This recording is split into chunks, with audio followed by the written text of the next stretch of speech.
So we just got a new rug, but people keep tripping over the corner, causing the corner to bend up, which then trips more people. So we needed some way to keep this corner from sticking up.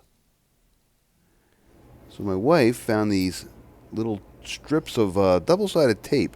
One is labeled for the floor and one is labeled for the rug.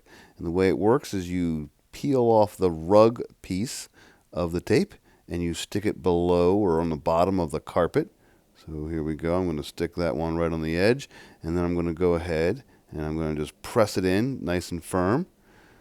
And then I'm going to take another one and put it on the other edge of the corner. And they're kind of angled so that you can do this.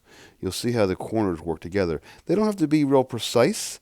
The tape does come off, or the paper comes off fairly easily, but so you can kind of make an angle there. They put together so you have the whole corner covered.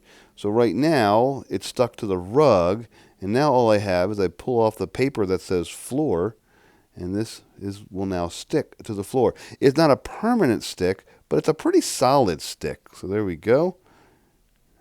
And I'm just going to press it down nice and evenly. Make sure it's nice and tight. And it's perfectly flat, and it keeps that corner down. So now when people walk over it, they do not trip because it's nice and flat. It does come up. You can just peel it up very slowly. It does not harm the floor. So far, it's been working great.